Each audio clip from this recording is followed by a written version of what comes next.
Okay. Beth, I had you Do we have starting a this. first? If you I great, did. really Okay. professional production. Let me clear my eyes because I was just crying laughing. Okay. All right. Welcome back to Punchline, the marketing podcast, where we say the quiet part of marketing out loud. My name is Beth Cormack. And I'm Drue. And let's be real, if you're in marketing and you've never felt like a complete fraud who is about to be found out at any moment, congratulations on your delusion. The rest of us are absolutely drowning in imposter syndrome. So speaking of, today we are tackling the imposter complex, that fun little voice in your head that says you have zero idea what the hell you're doing. So what are you even doing? So every time you hit publish, present to a client, or God forbid, have to introduce yourself to a group of people, that little voice in your head that just like won't shut up. That's what we're going to talk about today. Yeah, we're so excited. And as we all know, everybody deals with this shit, but it absolutely hits different when you feel like you're the only one in the room who is struggling. And that's why I am just absolutely thrilled to have Chi Thukral joining us today. She's a Webby nominated marketing leader who's navigated this bullshit for over 4 countries, is made it onto the Forbes 30 under 30 list, and has one of the most authentic and still beautifully curated Instagram feeds I have ever seen. So throughout this episode, grab whatever helps you cope with the existential dread and tune in because we're going to get really uncomfortably honest about what it's like working in marketing, dealing with imposter syndrome. You know, Chi and I both work in the social media space, and I feel like that in particular there's so much imposter syndrome there because there's always, there's still that joke that runs around of like, oh, the social media intern runs this account, where it's like, no, I have like a decade of experience and you're still not taking my job seriously. So we're going to dive into topics like that. And we're so excited. So thank you, Chi, for being here today. And can't wait to get started. Likewise.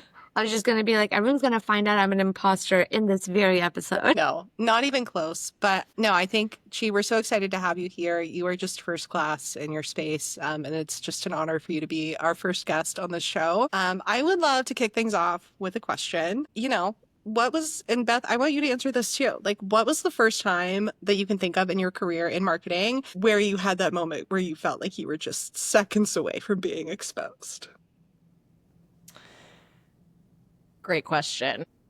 I think this answers it. And I always think about this like, so I've been working in social media now for almost 10 years, which is crazy to think about because social media 10 years ago could not be more different than what it is today. And I started my career out in like running my own social media agency, working with primarily like food and beverage and restaurants.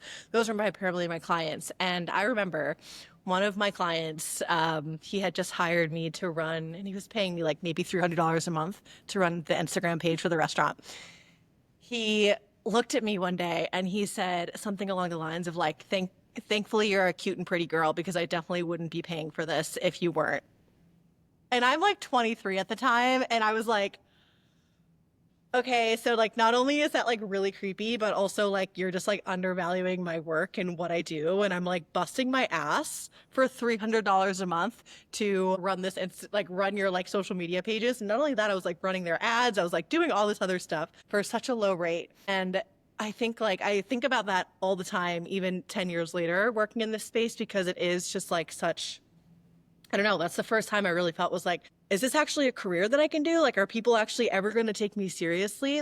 Or am I just here for shits and giggles? Like, I don't know. So I think that was the first time that I could think of that I feel like kind of set the tone for like what I was going to deal with for like the rest of my career too. But something I can think of. I I can't believe to he that. said that to you. Yeah, Oh my crazy. God, that's so insane. Yeah. I don't even know how I would react to that. I don't know if I would be like, thank you, or like laugh, or I Yeah. didn't even know what to say. I think my first time is the first time like I was working for a company and something went viral. Like my first post for that company went viral, and I was like so happy. And they're like, "Oh my gosh!" Because as you know, Beth, you're usually the youngest person in the room when you're starting out in social. They give you the phone because you're like, "Okay, you probably know Instagram, so you can do it." And that's how most of us got our first jobs. When my first post went viral for this company, um, it was great because everyone was celebrating. They're like, "Oh my God, we've never seen these numbers before. Yeah, this is so amazing." And I was getting compliments.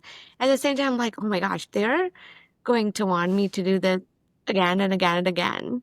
And I don't know if I can do it again." Because I'm like, Yep. no, I don't think I can replicate that post over and over and over. So I was so scared at all times after that. I feel like imposter syndrome has just been a part of my day to day at this point, and you just learn how to like balance it or deal with it or like tune it out for a little bit. But I clearly remember where it started, and I was like, they're gonna find out that you can't do this with every single post. And what am I gonna say when Yeah. they're like, "What happened Right. now?" But yeah, Yeah. And there's so much like, and I think still people, I see job postings all the time where it's like for social media managers, it's like, oh, someone who has made something go viral before, like we want someone to make us go viral. It's like you can't plan virality unless you have like a Barbie movie marketing budget. Like there's just like no way to plan that out. And especially like these companies, like you're not even getting the correct or the right amount of buy-in to give you the resources to do that. So like if you're going to go viral with like limited resources, it's going to be, of course, like it's the skill of the social media manager behind the pages, but a lot of it is by chance and just like you're just kind of like every single day you're putting out so much different types of content and just like hoping something sticks and hoping something resonates and like that pressure of just like I don't know. It's interesting working in social because it's one of the few jobs where like your performance is on display for everybody to see, not just internally. So not only are you like looking at it yourself and being like, beating yourself up over it, but then you're like, oh, everyone else can see that this post flopped. And then you're comparing yourself to the Duolingos and all the other major brand accounts that's getting millions of views and millions of impressions. And that just like makes it even harder to like not have imposter syndrome because you're like, what am I doing wrong? Am I doing something wrong yeah. here? But yeah, it's difficult. It's yeah, it's a lot. One of my therapists has told me one of the best ways to deal with imposter syndrome is not to make comparisons. I made notes from my session with her about imposter syndrome, and she says, avoid comparisons. Don't compare your behind the scenes to everyone else's highlight reel, especially when you work in social media. So like you said, because you don't know what are the resources you have, you don't know what the situation was, you don't know what creative freedom and approval process look like for them. Things like really play into crafting like the viral post. And even then, like Yep. you can post, and if your consumer or your audience is not feeling it that day, it's not gonna do well. A lot of Right. working in social is how I feel, and I guess you do too, Beth, is like it's the blind leading the blind. Because like I don't know what's gonna trend tomorrow. I'm not a tarot card reader. I Right. think our skill is more lying in like how do you capitalize on these trends and these cultural moments, but people often assume that our skill is creating those trends and creating those Yep. culture, which can happen, but they're rarely ever planned and they're almost always accidental. So I always Yep. feel like when people ask me questions like, "Oh, what do you think is coming next?" I don't know. I Like, have no why are idea. you Yeah. asking me?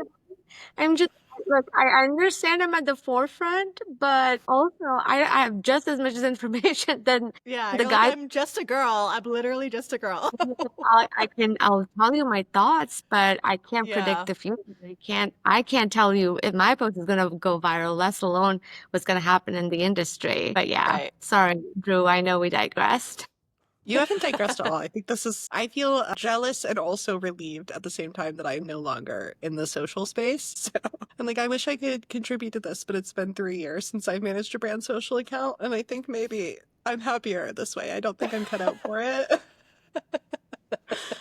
But I am thinking, so like, obviously, like, it sounds like you guys are saying a lot of this imposter syndrome can come from comparison and also come from external voices. And this is reminding me, I'm going to answer my own question. It's reminding me of like the first time that I really felt imposter syndrome to a point where I felt like it was like impacting me at work. And this was like 3 years ago. I was working, I'm not going to say the name of the company. I was working at a agency, I guess, and my manager was just, I think they were a first-time people manager. I don't think they had ever had anyone reporting to them before. And every little thing that I would do, and I was managing the brand social account at this time, and I'm doing a lot of like other content for them. But everything I would do would come back just covered in red ink, so to speak. Like I couldn't put out a tweet without this person just editing the shit out of it, to be honest. And we had company offsites with this agency, and I remember like getting ready for my first one. I'd worked at this company for like 6 weeks, and I was about to go to Florida and meet all of these people in person, and my manager was on a Zoom call with me, preparing me to be the dumbest person in the room, basically. And so I'm just thinking like, this is maybe like an extreme example where I hope like you two or like people at home have not had to answer to an authority figure that way who just like did not believe in me at all, which was crazy, especially given that I had like barely onboarded with them. Like I was so brand new. I'm like, why did you hire me if you hate me? Just like a question mark there. But I think like I came up through like grade school and high school and even college being like very what's the phrase? Like I was academically gifted. I was always like in advanced classes and I got a lot of validation out of good grades and like my teachers loving me. And I think like for me that kind of translated into corporate as well. And now it's like instead of getting A's on tests being what is like giving me some sort of sense of pride in myself, it's like good feedback from the people that I'm reporting to and working with. And I'm just wondering for you guys, like, am I alone in that? Is that just me? Like, how do you guys feel like these voices that you're answering to are playing a role in whether or not you're experiencing imposter syndrome like day to day? I mean, I think it can start there. Like it can literally start if you're not thinking it, it can start from a comment. And a lot of the times what you're saying is happens so commonly, especially in social media, especially if there's like younger folk joining the industry. I felt the same way. I will also not take the name of the company I was at, but all the red tape, all of the editing, everything you write, and you start to question yourself. You're like, but I was doing fine up till now. Like what shifted? And for me was I couldn't accept it when I was younger, but as I got older, it was just a realization that it was other people's insecurity that was being projected on me, on you, Drue. Like it was not ours to fix or deal with, and there's nothing we could have done to fix it. Even if we turned ourselves into like a yes man, that wouldn't have fixed it. Because as a creative person, you would never be happy if all you did was like say yes to other people's ideas and never heard your own thoughts and your own visions for things. And I had a similar authority figure in one of my previous companies who hired me for like my bold voice or creative vision, etc., etc. And similar to you, started editing all my work, controlling everything. Everything had to be like approved and reviewed and checked over 3 times. Eventually, I did leave that company to protect my mental health because I could see myself slipping and I could see myself like not feeling creative, not feeling confident. Like I thought nobody would even hire me as a barista at Starbucks. Like I was really hitting rock bottom. And I think for me, both a breaking point and a liberating point was when this person said, as I was leaving the company, don't be a rock star. And in my head, I was like, wait a second. So you thought I was a rock star? First of all, why are you saying don't be a rock star? And second of all, like that's so insane because this whole time I thought that you thought I was an idiot. So I walked out of there feeling both like really confused, but also like healed a little bit of my own imposter syndrome, even though it was a negative remark because he was just like, don't be a rock star. I'm like, oh my God, so you really thought I was competition. That's insane because you're like 20 years older than me. What do you mean? But that happens so often where like it's external voices. And if you have a following on social, it gets worse. It multiplies by like 20 and you're just sitting there like, wow, everyone's doing great work. What the hell am I doing? Like I put a tweet out. Is it not funny enough? Are people not laughing? Or are people not like, should I try again in like 2 hours? This is the algorithm. There's like hundreds of things that go on about imposter syndrome. And I do think that external factors 100% make it louder because you can tell yourself like, oh my God, I'm just having a crazy thought. But when someone else voices that crazy thought for you, then it becomes so real. Yeah, no, you just said what I was thinking. Like when somebody else says your worst fear, that's crazy. And I think I need to work on this and I probably should share this on the internet, but like my MO, just my baseline of operation is assuming that everyone thinks I'm dumb and really bad at my job. So then when I get feedback that's the opposite of that, I like am just like, you're literally lying to me. Like there's no way you actually believe that. And I know this is like maybe some cliche advice, but truly I have to screenshot anytime somebody says something nice about me. And I have a Google Drive folder called the Gold Star folder. And when I just feel really down on myself, I go through it and just read all these nice things that people have said about me. That is so good. My therapist also recommends doing that for everybody. Yep. I call mine the self-esteem folder. I Hilarious. literally screenshot like somebody could have said something in a Zoom chat to me. Yeah. Like, that's a great idea. And I'm like, oh my gosh, I need to remember. I need to Yeah. remember someone like this idea. I feel that that's a really, really great MO to have. Not the part where you think you're Right. dumb, because you're Yeah. not, and you know that. But the part where like people compliment your work, because it's so easy to forget good feedback and only remember like the bad stuff. I for real, I will compliment some random person on my company's social media pages, Instagram comment. And when they said, "Is this social media manager reason?" I'm like, yes, Yes. Yeah, I know. Actually, yes. screenshot, screenshot, take it to my next performance review. I'm just like, hey, I so don't like, Bluetooth 101 wants me to get a raise. What do you think? right. No, I feel like the older I get, the more, because Drew, like, we're both Pisces, so like I'm relating to everything that you're saying. Chi, I don't know what your zodiac sign is or if you care about that stuff. But Yes, I'm a Virgo. Of okay, course, love you're a that. Oh, Virgo. I love Okay. Virgos. We We love are earth Virgos. and water mixed Yes. together. Oh my God. Immediately But emphasized. also, Drew, like, I feel like you're also like an anxious attachment person because I'm the same way. So Yeah. like I just feel like that is very normal for us to like just assume the worst people think about us. And then I think it's so like words about, because I was talking to my therapist about this too. We love women in therapy, love Yeah. it. But yeah, my therapist was talking to me about this too. And like I don't think I realized how much I value words of affirmation. Like I think like the older I get, the more I realize like I look for that in a partner. I look for like in a romantic partner. I look for that in friends. I look for that validation at work. Like all of these things are really important to me. And I think I used to like, I don't know, and there's like one side of it where it's like, you know, you shouldn't put all your self-worth into like external validation. That's like very, you should have like your own self-confidence and all these things. But I think there's also just something to be said about like that is important. Like so I try to put that energy out into the world too, Chi, just like you said, like when you're like commenting on someone's post, like complimenting them. I always try to go out of my way to make sure that someone knows that, you know, I love their outfit or they look really good or they're doing a great job at work or they like, I don't know, I always try to like be very vocal and like that like the words of affirmation that I want to give to people because I know how much it means to me when I receive those things. And even if they don't care as much as I do, I'm like, but what if they do? What if they do have like a gold star folder that they collect these compliments in? And that's like my words are going to make them feel better. Like that makes me feel better as a human, like knowing that I made someone else's day better. And I think that's like, I don't know. I feel like sometimes at work, people can look at it as like, I feel like there's sometimes corny shit that happens in like corporate world where they're like, you know, all these like awards that they're giving out that like don't really like, I don't know. Sometimes they're like, they don't come with any sort of bonus or like incentive. They're just like, oh, you won like employee of the quarter or something. And you're like, great, where's my bonus? But also like sometimes like that can be kind of corny, but at the same time, I'm like, oh, I think it helps morale too. Cause you're just like Yeah. getting recognition, especially when we're all like working remotely and we're all just kind of in our own little boxes on Zoom and there's not really a lot of like human to human connection.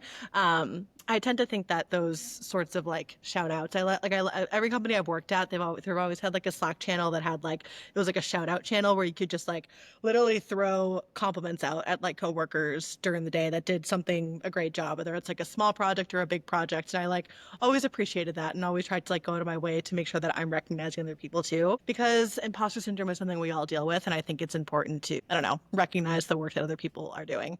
I 100% agree. I'm a huge words of affirmation girly. I'm also an older daughter, eldest sibling. So for me, like having that validation from my parents, from my teachers, similar to you, Drew, like I needed to be like told, like, sure, I could see my grade, like, oh my God, I'm so proud of you, or like, you're doing such a great job. And that's very much something that I love now as well. As obviously, I don't rely on it as much Yep. as I did when I was younger, but I fully like I could do something great. And my partner, he's an engineer in an automotive company.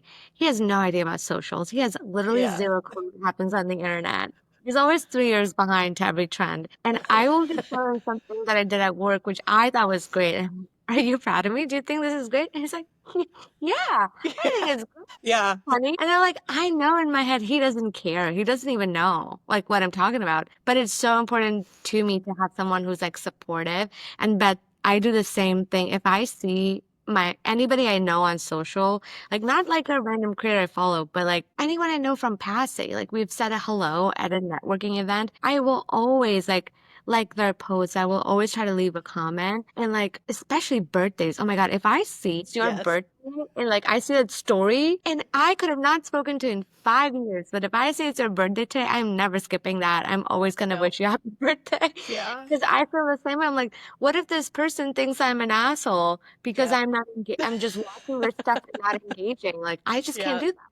I'm like No. the light fairy on socials. I'm always like, wait, because they're free. Like, It's free, people right? are so precious about it. I'm like, no, it makes No. people's day. Just go ahead and like it. You know the person, you know they're not a douchebag. Just go and double tap it. It's not gonna cost you anything. It's not hard. So, Chi, I'm glad to know that we're all kind of aligned with this words of affirmation thing. And I am wondering, I have to ask, I hope you don't get tired of talking about it. Getting these achievements like the Forbes under 30 list or being Webby nominated, like, was that, I don't want to like put words in your mouth, but I'm just wondering, like, what was your reaction to these kinds of achievements? And do you think, like, did it like help some of your imposter syndrome or did it make it worse? Like, kind of what has been your immediate reaction and what has been like the long-term effect of those kinds of acknowledgments? So I have a really fun story. I don't think I've ever spoken about this on an interview before, but for Forbes, I was nominated by my then mentor and boss. So I didn't even know that I was in, like, my application was put in. I never thought I genuinely never thought that I would put my name in or that would be something that would be like on my profile one day. He'd put my name in. It was one of my favorite jobs ever. So I am really glad that he did that and he wanted to show. I had no idea that he did. And I was traveling and I got an email from a journalist that says, oh, we're trying to get in touch with you for Forbes 30. We can't reach you. And I'm like, I understand why they couldn't reach me because I'm traveling. I have a different phone number when I'm abroad. But I'm just like, I showed it to my partner because I was sitting next to him like, it's so weird, right? I didn't apply for this. It has to be a new kind of scam. And I did not respond to the email because I thought it was a scam. And the person emailed me again and he goes like, this is my profile. I'm a journalist. I'm trying to get in touch with you. This is going to be our last attempt at reaching out. And I was like, AJ, I think I should just respond because I don't know. Like, what do they want to talk about? And then the person called me and said, you've been nominated. You made it to the list. And I'm like, for what? And that person's talking to me, congratulating me. And I'm here checking his credentials, making sure that he is not a scam artist because I couldn't believe it. God. It was weird. Because it took me I sat with the news for like a week before I told anyone other than my partner. I remember telling my parents and they were just like, great, is that a new job? Like they didn't even know what that is. I was like, no, it's not a new job. No, it's It's just just like a a list. huge deal. Yeah. Yeah, I was like, it's okay. And that was very humbling. And I started telling a few friends. I did not share anything on my socials because I did not want to come across as as an asshole, for lack of a better word. I did not know how to be like, hey guys, check out this link. I'm on Forbes. Like, it felt so weird to say. So I told friends and they shared it. And then I was just like liking and commenting on that. That felt more natural to me. In terms of like, in that moment, yes, it felt nice for like a couple of days, honestly. And then I think that became something that everybody could focus on. It fully became like, you must not have any trouble finding a job because you're on this list, or you must have no trouble finding brand partnerships because you're on this list. And I'm like, actually, no.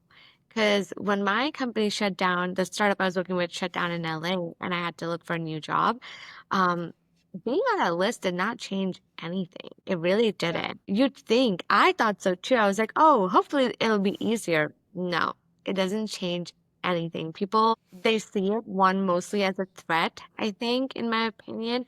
A lot of people are like, I don't know, maybe this person, because that happens too. People are afraid of people who can like outshine them. I've Mhm. seen that plenty in my career, very often social too, because it's so public. But those are the two reactions. I usually get the sense, and you can start telling pretty quickly after a point when someone's like, oh, that's great, but like, I don't want to be around that. I would be like, I don't need to like give her a job or I don't need to hire her because she must have so many other opportunities. So it was definitely a double-edged sword, as honestly I think any title or any social validation is. It's never just pure gift and joy. But in the long run, it did make my imposter syndrome worse because I'm like, if I'm that good to be on that list, then why doesn't like this dream company want to hire me, right?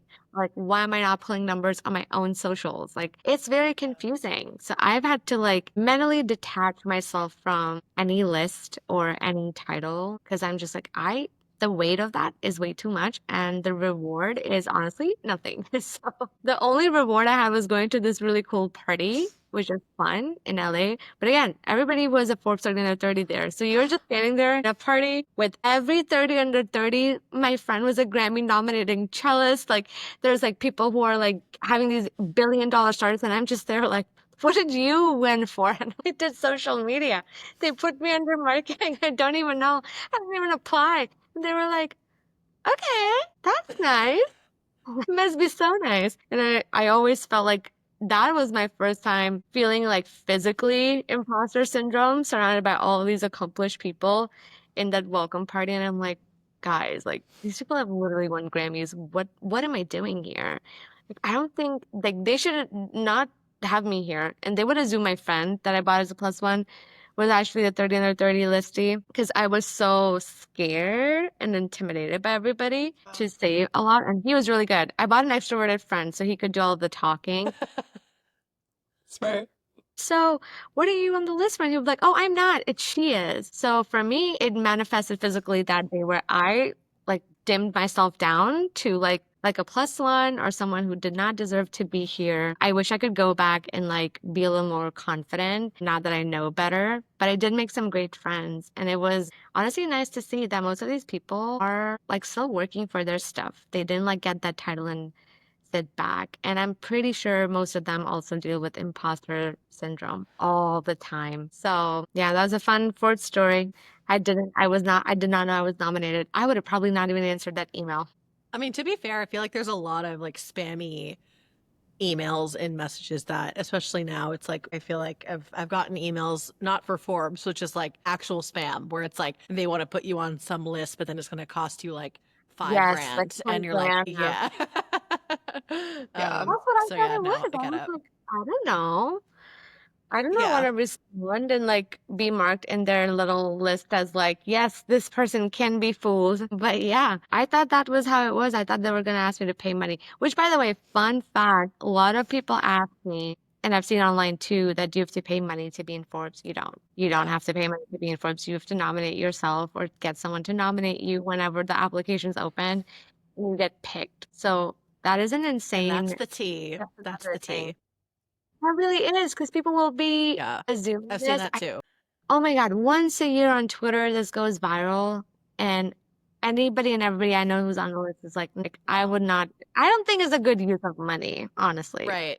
Yeah. to be on Yeah. any list. But no, that is not, you are not paid. You can get paid to be in the Forbes magazine in one of their usual stuff, like pretty much any magazine will let you do that. But no, the 30 list, at least from what I know in my experience, they're not paid. Please, I need people to stop. If they're hearing this, don't know Yeah. how much I Well, paid. I wish I was that rich where I could just pay myself to the top.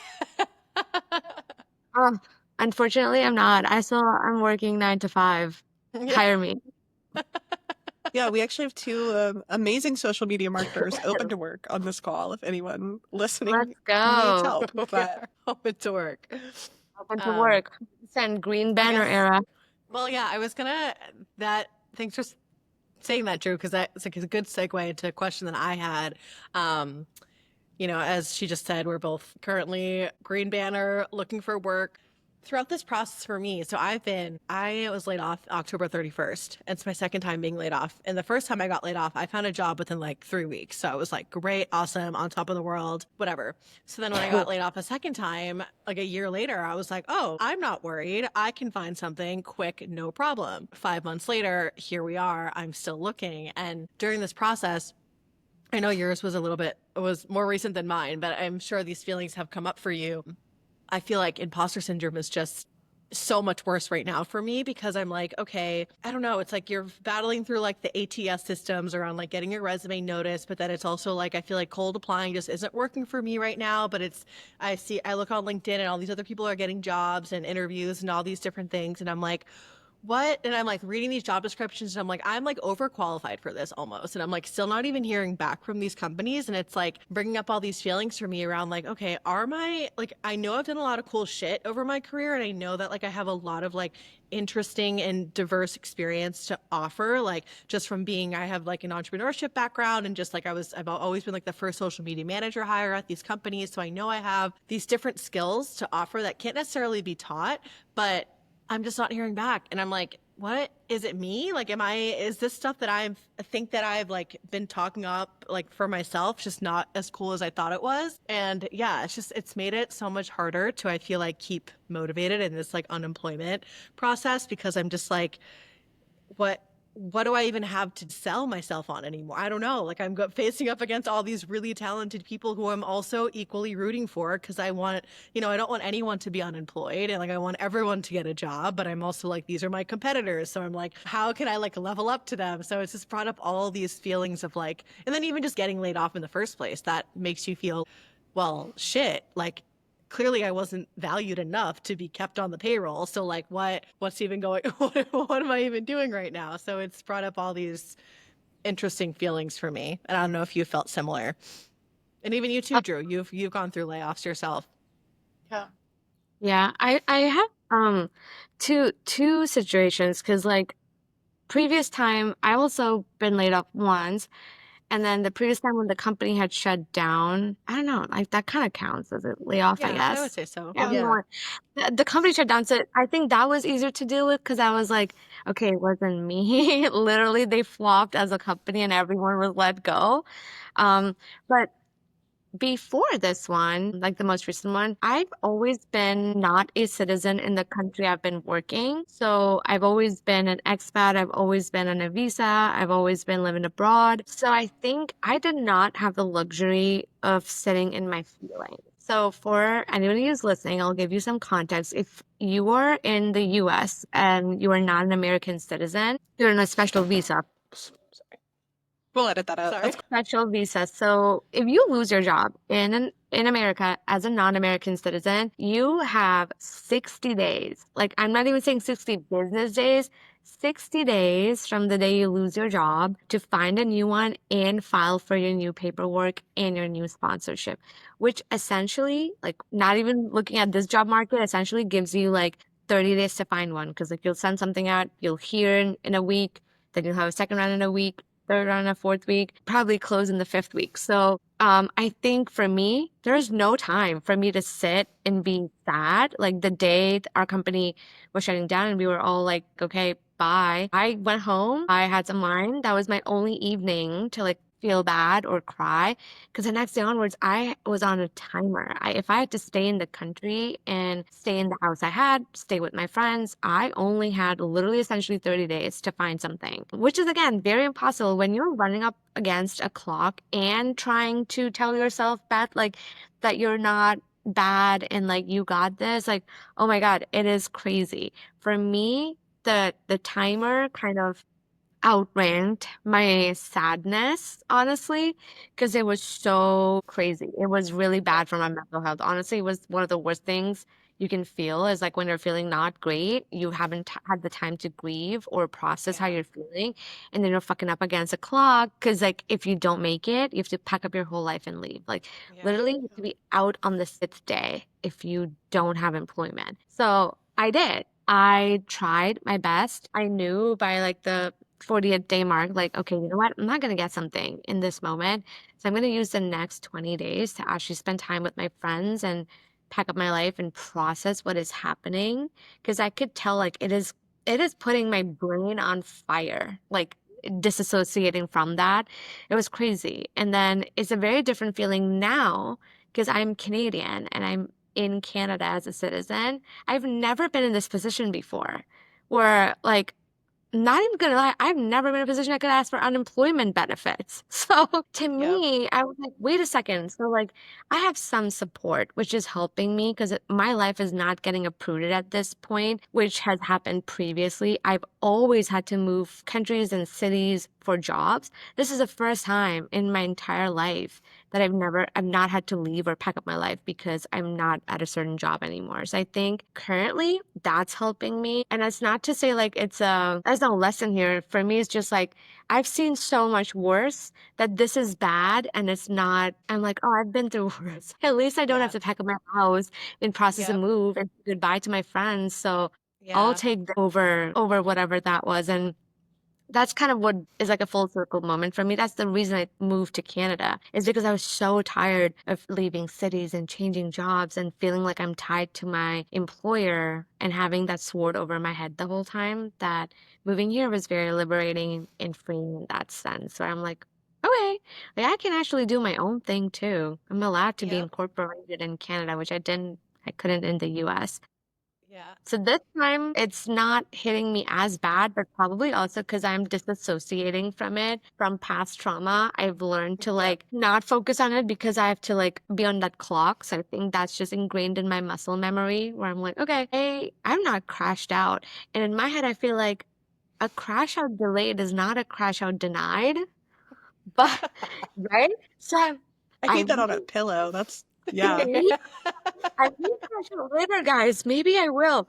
For now, I have not crashed out. I'm pretty surprised myself. Like, I have no answer. I'm Yeah. like, so I'm trying to rationalize it. I think it's muscle memory from previous times where I Mhm. literally had to keep moving. I had no time Yeah. to sit and cry. But I will say, I'm listening to a lot of Kendrick is going on constantly. Real. Kendrick is great for imposter Yep. syndrome and great if you're looking for a job and you just want to prove your haters and your ops wrong. So that's where I am. If you Yeah. see a TikTok of me lip syncing to Kendrick, give it a like. 'Cause We that's what I'm definitely Yeah. doing will. most of the time. Yeah, I feel like I I mean, obviously it's been difficult and I go through like ebbs and flows, right? But I think I still am holding on to this North Star of like, you'll figure it out. And people are like, how are you so positive still? And I'm like, if I don't believe that something's gonna work out, then I'm going to crash out. And if I crash out, this whole thing will swallow me whole and that will be unproductive for everybody. So like, I'm just like, I need to believe, like I've always had this mindset that my parents have instilled in me of like, you'll figure it out because you have to figure it out. Like I think Yeah. about this conversation I had with my mom years ago. So I'm originally from Boston.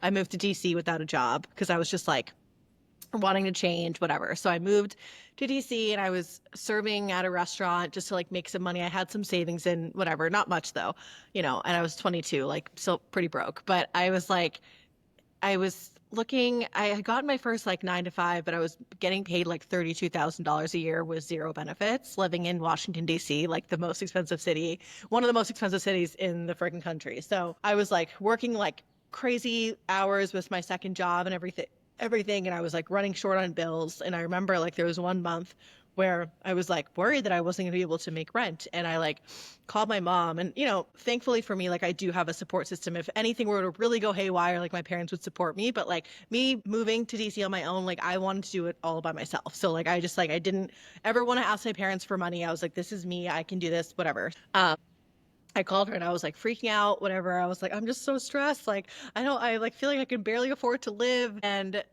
she was just like, well, Beth, like, you have to figure it out because bills are coming and life moves on and you don't really have a choice. You got to figure it out. And I'm like, you're right. Like I do. There's just like no other choice that I have at this point. Like, and I think I've kept that mindset throughout this whole process. Like now I'm 32, so like 10 years later, of just like you got to figure like life is gonna keep moving, and you can either like let this period of your life just like swallow you whole and let it consume all of you and just like let it dig you into a deep hole of despair and depression, and which is really easy to do, and I've gone down that path before and it didn't serve me. It only made it worse. And like I just, again, if I don't hold on to this like sliver of hope, or like just maybe it's delusion that I'm like something's gonna work out, like it has to work out, like I literally don't have any other choice than for it to work out. So I have to believe in that, and I think that has definitely helped me kind of navigate it a little bit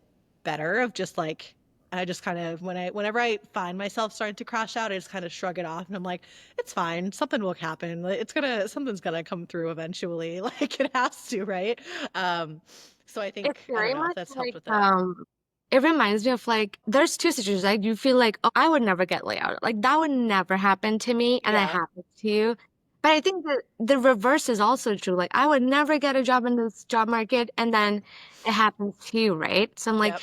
you are 1 in 1,000,000 or 1 in like 8,000, depending on your company size. If that could happen to you, the other could happen to you as well. Mhm. And honestly, like, little delusion and disassociation is like self-preservation in the world that we are in right now. Like, that's fine. But Yep. I can't believe how similar our paths have been. I also moved to Boston. Oh, really? I was in Boston. I went to school in Emerson. Oh, nice. I've been by myself and since the last 10 years as well. Like, I moved out when I was 20 Mhm. out of India, and I moved to the US.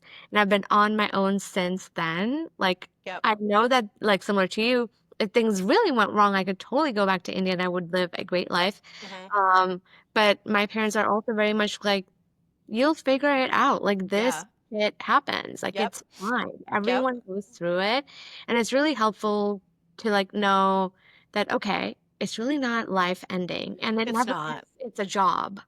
Yeah, exactly. And I I think the skills of being like, I consider myself very scrappy and resourceful because of that mindset I've always had. And like, that's something that I always like talk about in interviews where I'm like, I can do a lot with a little. Like, I know how to like, I maybe it's with my ADHD, but like when something's on fire, I'm always like, it's fine. Like, we'll figure it out. Like, it's literally fine. And like, I can, pull shit from anywhere to make something happen if I wanted to make it happen. And I think that's like a mindset that has really helped me navigate this like unemployment period and help me combat imposter 100%. syndrome a lot too, of just like, because not everyone has that. Honestly, there's a lot of people out there that have been, which is, more power to you, but they've been spoon fed stuff their entire life and they don't have those, like, saying survival skills sounds really dramatic, but like, you know what I mean? They don't No, I have think those that's what kind it of is. survival skills, whatever. And it's like, I think that stuff can't really be taught. Like, it's something that's just like you have it or you don't. And I think it's a skill that a lot of companies also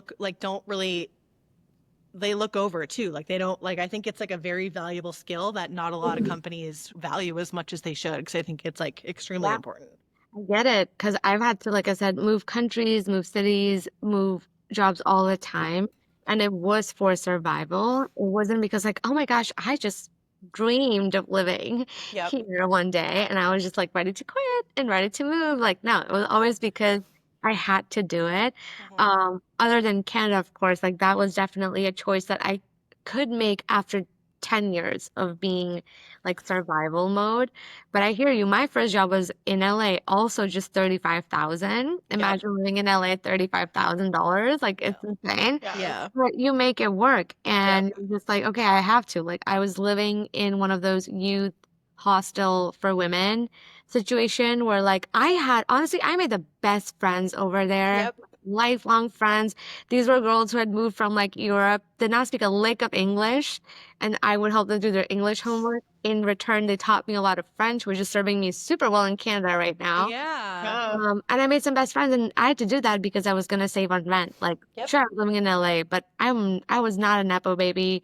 I did not come from like family money. Nobody was like paying my bills. Mhm. Once I left India at 20, like I've been on my own, Yep. which is scary. So I try to tell myself the same thing. Like, I've been in situations that are way worse than what I'm Yeah. in right now. Yeah. I could figure it out then, I can figure it out now. And Yep. the other thing I tell myself is like every time I've been in similar situations, I've always landed in a better place, which maybe eventually became bad. I don't know. But in that moment where I had nothing to look forward to, having to wake up and log into whatever, I've always landed in a better place. Whether it Yep. took, like you say, Beth, 3 weeks to find something, or it took you 6 months to find something, but it's always been like catapulting me higher. So I try to tell myself that, like, okay, like this sucks, but looking at the track record, I've always ended up in better places. So I'm Yep. just telling myself, like, okay, it's just a matter of time. And Yeah. then since I know you guys are all astro girlies too, like me, I've been asking ChatGPT to analyze my birth chart, Yes. my Saturn return right now. So a lot of things are making sense. A lot of things are making sense. But if you really want to be Delulu, you can just go and be like, hey, True. what do you think about my career trajectory in the next month or in the next week? And it'll tell you nice things. And It will. sometimes you just gotta believe it, even though it's coming. Also, as a whole, like, Everybody. We've gone through several Mercury retrogrades in a row. I think the last one like just ended, but Yes. there's been several that have happened in a row. So I'm like, oh, that makes sense why the world has been on fire. My world has been on fire. Yeah. So if I they're over, that means something good has to happen the next. I'm fine puppy. Like that's my Halloween costume. Like that could be honestly my LinkedIn photo at this point. Like the I'm fine puppy. Like Please. that's Yeah. me. That is me. If you're gonna be mean to me, that's who you're being mean to. Yeah. Do you mean to the puppy? Anyway, No, I here's think my this has fair been hearts on ChatGPT. okay. ChatGPT honestly is like the best emergency crisis therapist. Like when you just really need a safe space, I find that to be extremely helpful and honestly like a great tool. I think that's a smart use of AI, and I encourage everyone Yeah, at home to I love it. I do also that. asked it to make me a Sephora wish list because there's a sale going on. Listen, Genius. I'm all for ethical use of AI. I'm not here to Yeah. support AI taking jobs away from creative people, Right. but I am here for creative uses of AI. And Agreed. like, Amen. I know I have never met any Sephora sales associate who's agreed with another one. I always get 100 different recommendations from everybody, okay? So I'm sick of that. And I asked ChatGPT because there's a sale, by the way. There's a sale if you want to. I think it will be over by the time this episode goes live, but No, it's actually 20% off through 14th. oh my Go get gosh. it. So I was, here's my skin concerns. Here's my skin type. Here's my skin tone. This is a picture of me. This is what I'm looking for. Make sure like these are safe for people who might be prone to acne breakouts or hormonal acne or whatever. Give me a list of like skincare and makeup recommendations. And then I also was like deep search. I was like, compare and review these from like all sites, not just from Sephora. Like I want you to give me the average. Guys, it was so good. It was so good. And then because I'm so Virgo, I went to Sephora in person and I asked sales associates about these products that it told me were like must buys. She's like, oh my God, yes, you have to get that. That's our top seller. And I'm like, tracks, checks Yes. Tracks. out. Yeah. And then I I told her use like, it ah, to ChatGPT. because I have ADHD and I like will just compile like random piles of randomness all throughout my place. Like I'm not dirty, but I'm just like it'll be like random piles of messes that I just like whatever. So when I get overwhelming, I will literally take several pictures of my place and be like, "Hi, I have ADHD. I'm having like paralysis right now and I need you to like walk me step by step on how to tackle cleaning because I'm so overwhelmed. I can't even start whatever." And it will literally give me like this like ADHD optimized way to start cleaning. And it will like analyze the photos Yeah. and be like, okay, start in your dining room table, get a trash bag, set a timer for like 12 minutes, get a trash bag, clean up all the trash, like, and then put all of your plates, put all your dirty dishes in the sink. Don't wash them yet, but just like put them there and just like put everything where it needs to be. And that's what Yeah. I use it for that too. Like, it's just great.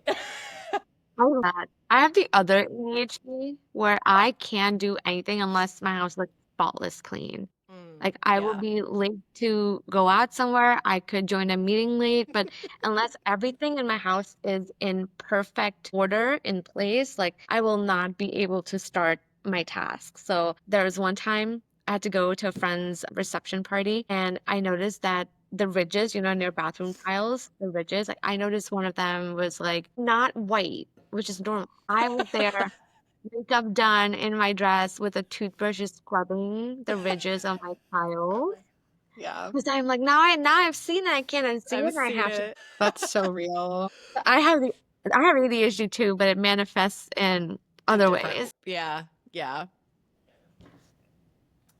Um, yeah, I mean, these are both very great uses of AI, and I will be implementing them in my free time. I'm like, I really need to. I feel like I'm really good at using AI in my 9 to 5, and I just need to start using it for play. I think, like, just for I'm more, telling you, the just bird for chart fun. one is so fun. It is so, and Yeah. don't do like their Astro Yeah. GPT or whatever. Like stick to Chat GPT being your main thing. Like I've tried Yeah. the other stuff, like the separate ones, and they're not as good. Um, Interesting. So I would stick to the 4.0 Yeah. model and like ask it to do, because again, I'm in my Saturn return. That's what I'm telling people. I'm thrilled for you. And I'm I gonna will literally put say, it as a gap in my resume, Saturn return. yeah, absolutely. I thought it was really smart and creative of me. I recently moved from Colorado to Kansas, and so I have to move all of my like register my car here and everything. And I was like asking ChatGPT, like, can you just tell me what to do? Because these government websites are so confusing. They're so confusing. Like, really, I think just in general, state government needs to invest in some UX people, some content designers, 100%. UX writers. But that was like my smart use of ChatGPT this week, was just getting a checklist on registering my car before my plates expire. But Nice. guys, this has been so much fun. I think Yeah. this is filling my cup. I will say, like, the role that I'm in currently has fueled imposter syndrome like no other, because like I am making content that I used to consume when I was like a baby marketer. And so when I started working at this company, I feel like every day it's just like a new level of imposter syndrome, because like I just worked on our like 2025 state of marketing report that launched in January, and like I remember reading that in like 2019 and just thinking like whoever wrote this is the smartest person ever. Like this is the marketing bible. And I was the DRI for that project this year, and I'm just a girl with a keyboard. So Yeah. um I think I'm gonna probably go back and listen to this episode myself while I'm scrolling through my gold star folder of people being nice to me, and not thinking I'm a stupid dumb idiot. So Beth, was there anything? Are we forgetting to cover anything?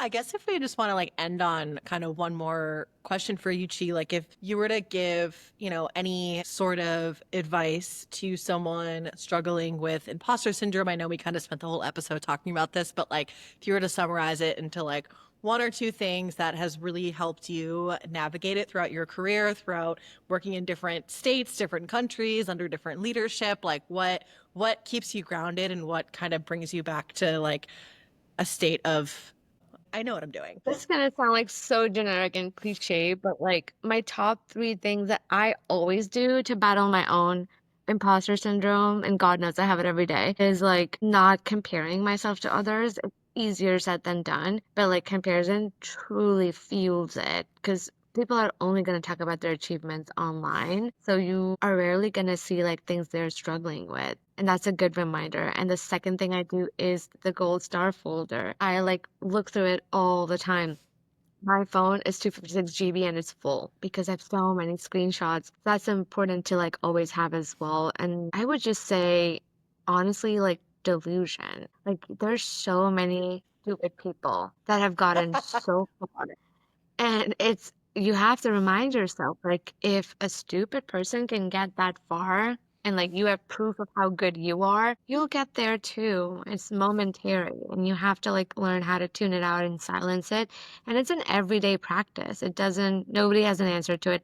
I've asked people who are like VPs of big, huge companies, but literally they still struggle with it. So no one has the answer to it. No one has figured this thing out. You just got to find the tools that work for you to like mute or lower the volume of the voice. And for me, it's like reading screenshots. For me, it's like listening to Kendrick. I love like be fueled by spite, honestly. It's great. I love that. Be fueled by spite. That's amazing. And like a little dissociation hasn't hurt anyone. You have to. Like rationally, we all know imposter syndrome is lying to us, right? And we just have to tell it like lie Yeah, back to it. So it's like I love that. how you deal with it is fully dependent on like what kind of person you are, what fuels you. Like I know for you and me, Beth, there's words of affirmation. So we love a little like gold star folder. We love spending time with our friends who like tell us otherwise. But try to find like your whatever love language or what motivates you and build your tools around that. Because it's not going away. Honestly, it gets worse the higher you climb.